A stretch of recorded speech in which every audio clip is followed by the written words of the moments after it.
bienvenido. Les saluda Claudia Palacios. A raíz de toda la polémica desatada por la solicitud del exministro Diego Palacio para ser procesado por la Justicia Especial para la Paz y también de la polémica que se ha formado porque los soldados y el coronel recientemente condenados por un caso de falsos positivos, varios casos de falsos positivos en Soacha, tendrían el interés de entrar a tener los beneficios de la Justicia Especial para la Paz. Vamos a explicar qué es la Justicia Especial para la Paz, de qué se trata, quiénes pueden ir, quiénes no, en qué tiempos, qué sigue. Y para eso estamos en compañía de Catalina Díaz, que es la directora en el Ministerio de Justicia de la Oficina de Justicia Transicional. Bienvenida, doctora Díaz. Bueno, muchas gracias. La gente está diciendo, o mucha gente está diciendo, y entre ellas destacados juristas, no, pues ahora todo es susceptible de ser Justicia Especial para la Paz y con eso le van a hacer conejo a la justicia ordinaria y a los jueces de las instituciones con tradición en justicia en Colombia. Bueno, Claudia, lo primero que hay que tener en cuenta es que serán los magistrados de la propia Jurisdicción Especial para la Paz, especialmente la Sala de Reconocimiento de Verdad y Responsabilidad, los que definan qué es relación directa e indirecta con el conflicto, cuáles hechos caben dentro de la competencia de la Jurisdicción Especial para la Paz, y allí es que se expondrán los casos y será esa jurisdicción la que defina quiénes tienen derecho a acogerse por entrar dentro de la competencia de la JEP. Esos magistrados todavía no se han escogido, entonces, digamos, esas decisiones obviamente no se han tomado de manera definitiva. Pero lo que está sucediendo ahora es que la Secretaría General, que está en manos de un ex magistrado del Consejo Superior de la Judicatura, está recibiendo esas solicitudes y está haciendo como un filtro, como un primer filtro, ¿verdad? Que se lo va a pasar a los magistrados de la Justicia Especial para la Paz cuando ellos estén pues elegidos. Ese primer filtro tiene que hacerse bajo algunos criterios, porque no es que un ladrón X pueda decir aplique y esta secretaría lo va a aceptar. ¿Cuáles son los criterios en este momento? Sí, por supuesto, es un entramado un poco complejo. Digamos que hay que entender primero cuál es el rol de la Secretaría Ejecutiva de la Jurisdicción Especial para la Paz. En efecto, hoy tenemos secretario ejecutivo de la JEP, está en funciones, fue designado por Naciones Unidas, por el mecanismo de monitoreo y verificación, conforme a lo previsto en el acuerdo. Eso sucedió así, existe una comunicación pública, él está en funciones, cuenta con el apoyo de Naciones Unidas, tiene un equipo de 21 personas, está cumpliendo sus funciones, pero hay que tener en cuenta, y esto es muy importante, que el secretario ejecutivo será confirmado, o podría no serlo, por el comité de escogencia que, hoy se conformó legalmente por un decreto que firmó el señor presidente de la República. Será ese comité cuya primera tarea, y así que en el decreto, sea estudiar la confirmación o no del secretario ejecutivo. El secretario ejecutivo tiene dos grandes, grupos de funciones. Por un lado, preparar todo lo administrativo, logístico, de infraestructura, para que cuando los magistrados sean escogidos y lleguen a sus funciones, encuentren sus oficinas, montadas en un sistema de información, aparato, básico administrativo, para que ellos puedan empezar a trabajar y no perdamos tiempo.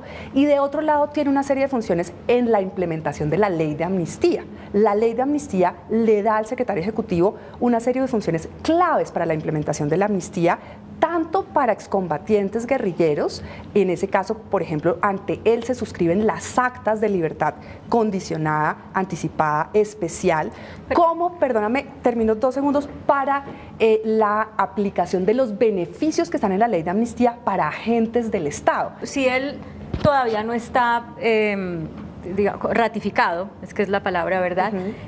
Pero ya hay, por ejemplo, personas que han salido de la cárcel, que eran guerrilleros, y eso me imagino pasó por la Secretaría de Justicia Especial para la Paz. ¿Por qué puede ya tomar esas decisiones y por qué puede decir si le acepto la solicitud a Diego Palacio o no se la acepto a fulano de tal, o si se la acepto a los soldados condenados por falsos positivos? ¿Bajo qué criterios y con qué, peso puede hacerlo si no está ratificado? Sí, esa es una buena pregunta. Él cumple sus funciones en virtud de la ley de amnistía. A la ley de amnistía le da las funciones al secretario ejecutivo designado por Naciones Unidas, que es él, en el entendido, y siempre se pensó así en La Habana, que tendría que estar, esta persona de manera transitoria, cumpliendo algunas funciones hasta que entrara en funcionamiento ya en propiedad la Jurisdicción Especial para la Paz. Eso está previsto. ¿Y los magistrados de la Jurisdicción Especial para la Paz, cuando sean nombrados, pueden echar para atrás decisiones del secretario de Digamos, la el Justicia secretario Especial para la ejecutivo Paz? tiene una serie de decisiones, especialmente en lo que tiene que ver con la libertad condicional. Pero tu pregunta es muy buena y eventualmente cabría la posibilidad, que es compleja, pero yo creo que jurídicamente cabría la posibilidad de que, porque es la Jurisdicción Especial para la Paz la que luego dice quién sí puede acogerse definitivamente a la Jurisdicción Especial para la Paz o no. La decisión del secretario ejecutivo es una decisión de mero trámite, es una decisión administrativa, no es una decisión judicial. Yo sé que usted no es la secretaria ejecutiva, pero pues sé que está también muy enterada de todo. ¿Han llegado solicitudes a las cuales el secretario ejecutivo haya dicho no, esto no tiene pero nada que ver, ni siquiera hay que pasarlo a discusión de los magistrados porque esto no tiene nada que ver con el conflicto? El Ministerio de Defensa prepara una lista. Incluso la ley propia dice una lista prima facie, que es como una suerte de evaluación preliminar que hace el Ministerio de Defensa de que esas personas cumplen con los requisitos. Uno, fueron o cometieron esos hechos siendo miembros de las fuerzas militares o de policía, y dos, tienen relación directa o indirecta con el conflicto. Y explicó el secretario ejecutivo que en varios casos él había solicitado más información al Ministerio de Defensa. Porque todo esto que ha pasado también ha abierto la discusión acerca de cuáles son realmente los delitos que pueden ser tramitados en Justicia Especial para la Paz. Y estaba leyendo los documentos que están colgados en internet de cómo quedó el acuerdo, y no sé si estoy interpretando mal, pero de ahí se dice claramente que los delitos de lesa humanidad sí son objeto de trámite por Justicia Especial para la Paz, pero varios juristas que han consultado a nuestros periodistas aquí en el canal dicen no, los delitos de lesa humanidad están fuera de Justicia Especial para la Paz. ¿Cuál es la realidad? No, la realidad, y eso está clarísimo desde el acuerdo, es que todos los delitos en relación, con ocasión, por causa directa o indirecta con el conflicto son competencia de la Jurisdicción Especial para la Paz. El tema es cuál es el procedimiento que sigue uno u otro delito. Por supuesto, digamos, los delitos de lesa humanidad, los graves crímenes de guerra, las ejecuciones extrajudiciales, la desaparición forzada, la tortura, la violencia sexual, no son amnistiables. Pero sí una persona, y eso es lo deseable, yo creo que eso sería lo ideal, que las personas que participaron en los crímenes más graves, incluso ejecuciones extrajudiciales, desaparición forzada, lo ideal es que esas personas vayan a la JEP, a la sala de reconocimiento, reconozcan verdad, aporten verdad plena, dice el acuerdo y el acto legislativo, reconozcan responsabilidad por esos delitos los más graves relacionados con el conflicto, y por ese reconocimiento y ese aporte a los derechos de las víctimas merecen una sanción que llamamos sanción propia, que es estos 5 a 8 años de restricción efectiva de la libertad con un componente de reparación y restauración. La JEP está pensada para los delitos relacionados con la guerra, los delitos en el marco de la guerra, desde crímenes de lesa humanidad hasta delitos, digamos, sencillos, amnistiables. El tema es cuál es el procedimiento, cuál es la sala respectiva. Bueno, y hay que también explicar a la gente, si la persona no reconoce de entrada que cometió un delito, sino que lo reconoce justo antes de que ya la vayan a condenar, ahí el beneficio se le disminuye un poco. Sí, exacto. Hay 3 tipos de sanciones. Para los que reconocen, como dices muy bien, de entrada, de una, pues, esta sanción propia. Los que reconocen tarde, hasta antes de que se imponga la sentencia, es una pena privativa de la libertad de entre 5 a 8 años. Pero eso sí es dentro de las rejas. Exacto. O sea, no es restricción Privación, efectiva no. de la libertad que pueden estar moviéndose dentro de determinado territorio, sino Exacto. que es tras las rejas. Es pena privativa de la libertad en condiciones ordinarias entre 5 a 8 años, y unas sanciones, digamos, ordinarias, unas penas privativas de la libertad en situación ordinaria entre 15 o máximo 20 años para quienes definitivamente no reconocen. En este momento, la pena en justicia ordinaria para los delitos más graves cometidos en medio del conflicto es ¿de cuánto tiempo? Puede ir hasta 60 años. O sea que de todas maneras a una persona que considere que ha cometido delitos en el marco del conflicto le conviene ir a Justicia Especial para la Paz, así no reconozca nada, porque lo máximo que va a tener de pena en la cárcel son 20 años. Sí, este es digamos, las reglas especiales de una justicia que está pensada para la transición de la guerra a la paz, una justicia que está pensada para resolver jurídicamente digamos, este legado muy grave de violaciones a los derechos humanos que tenemos, con lo que tenemos que lidiar, y por eso tiene esas reglas especiales. De todas maneras, una pena privativa de la libertad de 20 años es una pena, digamos, muy seria, y así está previsto en, digamos, países europeos que tienen esos regímenes. ¿Y tendrá derecho a todos estos derechos, porque ya nos explicaron hace unos días, no son beneficios sino derechos de rebaja por estudio y todas estas cosas, o no? Eso habrá que precisarlo exactamente en la ley. Los beneficios administrativos y el régimen lo podemos precisar exactamente en la ley.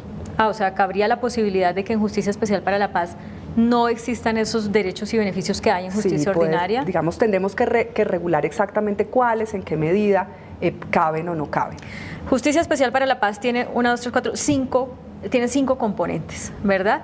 Vamos uno por uno, yo se los voy diciendo y usted me dice qué va a pasar en cada uno de ellos. La sala de reconocimiento de verdad.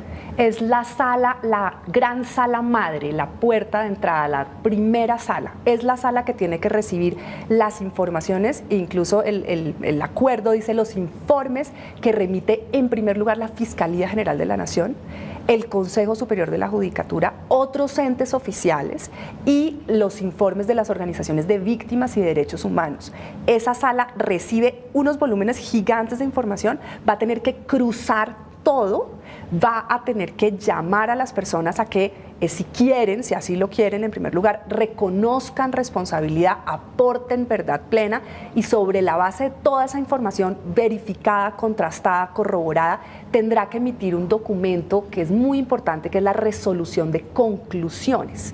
Ella concluye, como dice el término, si las personas reconocieron verdad plena, reconocieron responsabilidad, y las remite al tribunal para que se le imponga una sanción. Incluso está previsto que las personas pueden proponer su sanción restaurativa, el componente restaurativo de su sanción.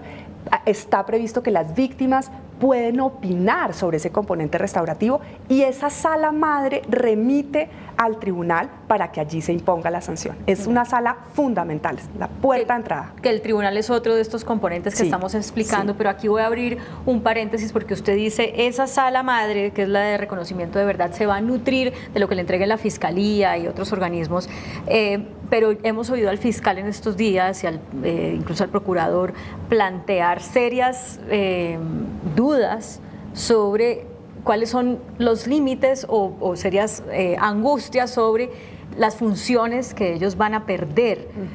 ¿Qué es lo que ya no podrá hacer la Fiscalía? ¿Qué es lo que ya no podrán hacer los otros organismos de control? Porque ya un juez hace unos días dijo, no, yo ya no termino de procesar a este oficial porque ¿para qué si esto es de Justicia Especial para la Paz? Ya no trabajo más. ¿Qué es lo que van a perder? Esta idea de que la sala de reconocimiento recibe informes de la justicia ordinaria, fíjate que refleja un profundo respeto y reconocimiento a lo que la justicia ordinaria venía haciendo.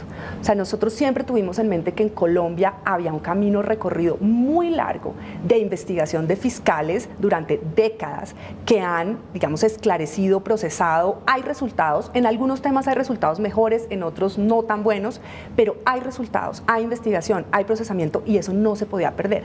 Por eso la JEP, yo lo he dicho en otras ocasiones, descansa de alguna manera sobre los hombros de la justicia ordinaria. Ahora, lo que tú preguntas, el fiscal general fue muy activo, y yo creo que eso fue muy positivo e interesante en el trámite del acto legislativo, justamente en esto que él llamaba un proceso como de trazar los linderos entre la JEP y la justicia ordinaria. ¿Qué va a quedar dónde? Él le inquietaba mucho, por ejemplo, los reincidentes. Eso quedó clarísimo. Quien cometa delitos después del 1 de diciembre de 2016, que es la fecha, digamos, en que se acaba la guerra, esos delitos ya no son de ninguna manera materia de la Jurisdicción Especial para la Paz. Ahora, por ejemplo, otra gran discusión en el marco de la discusión en el Congreso, ¿qué pasa con delitos de ejecución continuada? Yo creo que el ejemplo más claro, desaparición forzada. Desapariciones forzadas que se cometieron durante la guerra y que pues ojalá hubieran cesado el 1 de diciembre de 2016, pero sus efectos se siguen produciendo. Porque no ha aparecido la persona. Claro, son materias, son competencia de la Jurisdicción Especial para la Paz, así los efectos se sigan produciendo. Eso quedó clarísimo que es competencia de la Jurisdicción Especial para la Paz. Pero mire, hay una realidad, y es que la justicia ordinaria, con toda la gran cantidad de funcionarios que tiene, muchas veces no da abasto para poder hacer todas las investigaciones, para poder aportar y adjuntar todas las pruebas para que un proceso sea sólido. Entonces, ¿cómo se puede pretender que Justicia Especial para la Paz, que va a tener un montón de gente, pero definitivamente menos que la otra, pueda hacer esas investigaciones y que recolectar las pruebas y garantizar justicia si no lo puede hacer ni siquiera la justicia ordinaria? Esa es una muy buena pregunta. Yo dividiría como en dos la respuesta. Por un lado, yo creo que lo que debemos ver en la Jurisdicción Especial para la Paz es una gran oportunidad en tener un aparato especializado de justicia dedicado exclusivamente a los hechos relacionados con la guerra, que son muchísimos. La propia Fiscalía ha estimado que la carga de trabajo que va a tener la Jurisdicción Especial para la Paz es 5 veces Justicia y Paz. O sea, pero Justicia y Paz es la que procesó a los paramilitares. Exacto, sí. Pero entonces es un aparato de administración de justicia de alto nivel, digamos, de mucha competencia y especialidad temática, que le va a quitar un peso gigante a la justicia ordinaria, para que la justicia ordinaria se dedique a hacer justicia respecto al crimen organizado, crítico, respecto, por ejemplo, bueno, lavado de activos. Claro, pero por justicia ordinaria fabuloso, porque van a quedar, digamos, más libres, más livianos, pero por Justicia Especial para la Paz, no. Ahora, pero por más especializados que sean, si no hay suficiente gente, no lo van a poder hacer. Tienes razón, tenemos que aprender de las lecciones que nos ha dejado la justicia ordinaria y entre ellos el procesamiento en Justicia y Paz, que es este proceso especial para los paramilitares. Y allí una primera lección clave: no se puede juzgar a todos por todo. Tú no puedes pretender juzgar a 20.000 personas por 500.000 hechos. Eso es material y físicamente imposible. Por eso la Jurisdicción Especial para la Paz tiene esta idea de concentrarse en los más grave y representativo y en los delitos más graves. Por eso, y ahora si quieres vamos a las otras salas que tú mencionabas, tiene otros mecanismos para resolver la situación jurídica, como la amnistía, como la cesación de procedimientos, como la renuncia a la persecución penal, para que sean distintos entes, distintas salas y dentro de esa gran jurisdicción las que resuelvan, digamos, vayan resolviendo de distintas maneras los casos para que a la cúspide, digamos, al tribunal llegue lo realmente más grave, más representativo. Y solo una notica, termino. La idea aquí es incrementar la calidad de las decisiones y de los fallos, especialmente que se produzcan muchas menos sentencias, pero de una calidad muy superior. Yo me sueño con que las sentencias de la JEP sean documentos de lectura obligada para todos y todas los colombianos, que no sean decisiones de 400 páginas que uno mete en un cajón, sino que sean menos, pero que, digamos, esto merece que todo el mundo se lo lea. Bueno, nos queda muy poco tiempo y no vamos a alcanzar a hablar como yo quería de todas las salas, pero quiero más bien terminar con un ejemplo. Un guerrillero que secuestró, que asesinó, que torturó y que extorsionó. Vamos a suponer que esos son sus delitos. Y el más grave de ellos, por ejemplo, es el secuestro y el homicidio y la tortura. Entonces, eso llega a Justicia Especial para la Paz y por eso es condenado y digamos que aceptó y tiene 5 a 8 años de pena, restricción efectiva de la libertad. Por el otro delito, que es una extorsión, que no es tan grave como los otros, ¿qué va a hacer? ¿Qué va a pagar? Hay muchas personas que tienen muchos delitos y se debe acumular todo en un solo proceso. Se entendió, por ejemplo, la rebelión fue amnistiada por la ley, pero la persona tendrá que aportar verdad y reconocer responsabilidad por los otros delitos para obtener la sanción propia, en un solo proceso acumulado. Y si no cuenta que extorsionó, pero luego alguien dice, esta persona me extorsionó, pierde el beneficio de Justicia Especial para la Paz y lo procesan por extorsión y los otros delitos en justicia ordinaria, ¿o cómo es eso? Digamos que allí hay un principio que es como de concentración en la JEP. O sea, la JEP tiene, y esto es bien importante, competencia exclusiva y prevalente sobre los hechos relacionados con el conflicto, relacionados con la guerra. O sea, la competencia material de la JEP son los hechos relacionados con la guerra. Entonces, sí, por ejemplo, bueno, después se prueba que incumplió las condiciones. Que no contó toda la verdad. Exacto, que no contó toda la verdad. se resuelve allí entre la misma JEP cuáles son las consecuencias de no contar toda la verdad al interior de la JEP. Bueno, habíamos hablado de la Sala de Reconocimiento y Verdad, que es la de entrada, la sala madre, sí, como usted lo llama, del Tribunal para la Paz, que sí, es el que ya finalmente impone las sanciones. Y hay otras dos, definición, ahora no me entiendo. Definición de situación jurídica. Definición de la situación jurídica y la Sala de Investigación y Acusación. A ver, no, son dos salas, una definición o resolución de la situación jurídica y la Sala de Amnistía. Entonces hemos dicho, los guerrilleros, digamos, rebelión, uso de armas, violación de habitación ajena, falsificación de cédulas, daños menores, uso de comunicaciones privativas de las fuerzas militares, de equipos de telecomunicaciones, esos son delitos amnistiables. Hay, por ejemplo, el homicidio en combate, conforme a las reglas del derecho de la guerra, puede ser amnistiable. La privación de la libertad de un combatiente enemigo conforme al derecho de la guerra puede ser amnistiable. No importa si lo tenían con cadenas. No, eso te iba a decir, no, obviamente que no sea tortura, ¿no? La ejecución de un combatiente rendido, alguien que dijo, me rindo, ¿no? Levanta las manos, sí, levanta bandera blanca y dice, estoy rendido, a esa persona no se le puede ejecutar. Obviamente un combatiente enemigo no se le puede torturar. Pero esos casos, que son casos difíciles, por ejemplo, que ya la justicia ordinaria hubiera calificado como secuestro o como tortura o como terrorismo, pueden ser examinados en la sala de amnistía para determinar si son amnistiables o no. ¿En qué escenario corrupción y cohecho pueden ser objeto de estudio en Justicia Especial para la Paz? Uy, no sé, lo primero que habrá que determinar en la sala de reconocimiento es su relación con el conflicto. Obviamente no puede ser cualquier corrupción, cualquier cohecho.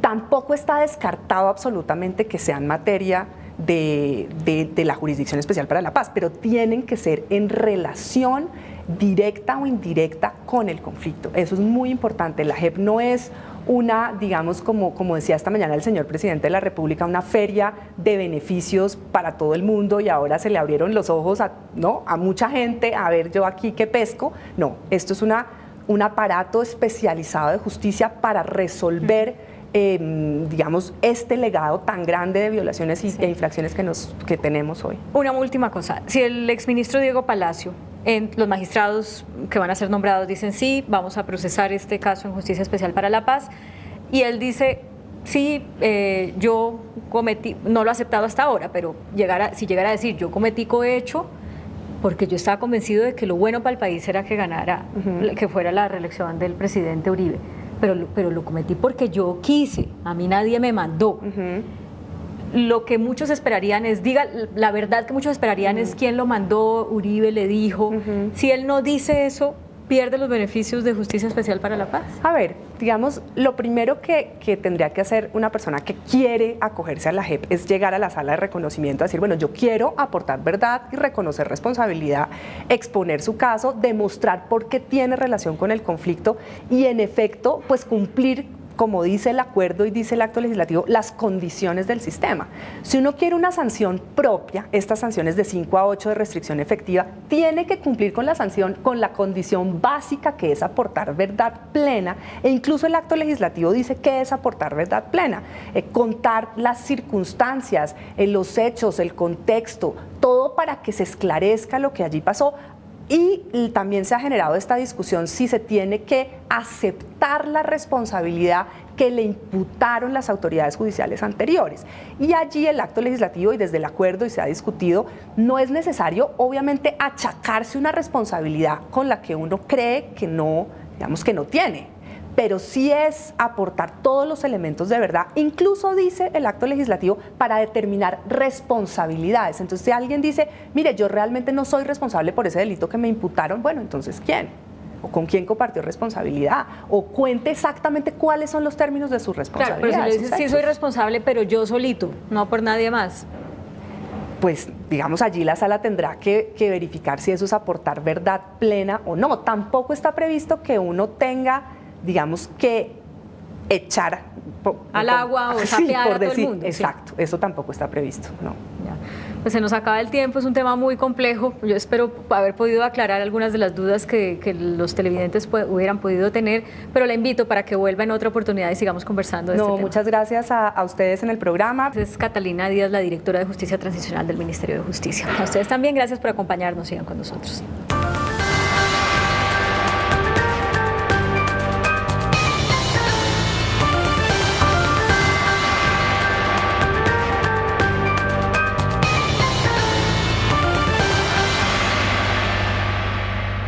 Yo creo que la Rusia romántica es eso, una gran muestra de una sensibilidad de un pueblo determinado mostrado al público de Bogotá.